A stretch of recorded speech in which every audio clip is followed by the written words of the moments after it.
ভয় পেয়ে গেছি ভাই। মাসি জোগাড় দাও, দেখ কেমন বলতে করে নিস আমার।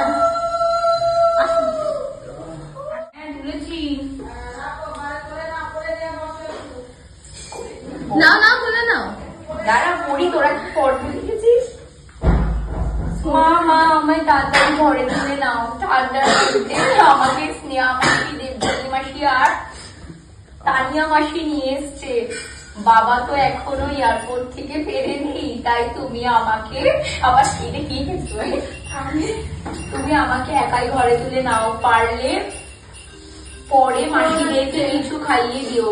একটু পরেই তো বাবা আসবে, তখন বাবাকে বলো মাসিরা আমাকে রেখে গেছে। মা মাসিদের ভালোবেসে 301 টাকা দিও। মাসি এসো এসো কালকে দিয়ে আমার বাচ্চাকে কোলে তুলে গেছে, ছেলেকে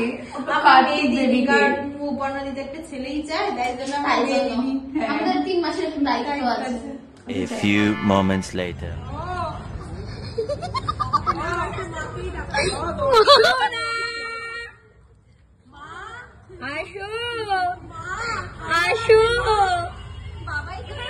বাবা এয়ারপোর্টে, বাবা এয়ারপোর্টে আসো। তোমরা সবাই অলরেডি বুঝেই গেছো, এটা ছিল আমার বাড়িতে ফেলা 3 নম্বর কার্তিক। আর এখানে সবাই কলেজে চলে এসছে। আর এই কার্তিকটা ছিল বিশাল বড়, মানে আমার হাইটের থেকে হয়তো একটু ছোট এরকম। যাই হোক, আমি তো খুব খুব খুব খুশি হয়েছি। আমরা হ্যাপিলি সবটা অ্যাকসেপ্ট করেছি এবং আমাদের পুজোটাও খুব ভালোভাবে হবে আই হোপ। তোমাদের আমার এই ভিডিওগুলো কেমন লাগছে তোমরা কিন্তু অবশ্যই আমাকে জানিও কমেন্ট করে, তাহলে আমার আরও বেশি ভিডিও বানানোর ইচ্ছাটা বেড়ে যাবে।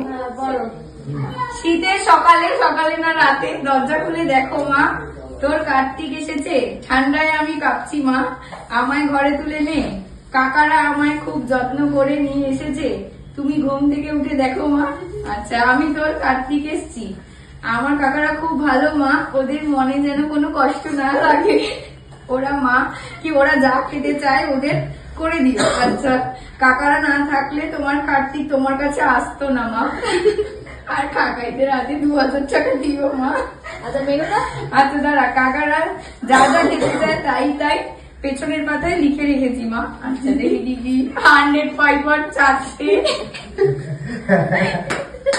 বিয়ার 15টা, মাটন লিভার কষা, চিকেন উইংস, আচ্ছা ফিশ ফ্রাই, কলকাতা ভেটকি, সালাড, রাইস, পোলাও, রুটি। আচ্ছা পোলাও, আচ্ছা হচ্ছে মাটন কষা, আচ্ছা মাখা সন্দেশ, রসগোল্লা, পাপড়, চাটনি। এই চিঠিতে লেখা ডিমান্ডগুলো আমি অবশ্যই চেষ্টা করবো সবার ফুলফিল করার। যদি ভিডিওটা ভালো লেগে থাকে প্লিজ লাইক, কমেন্ট, সাবস্ক্রাইব করে দিও। Thank you for watching.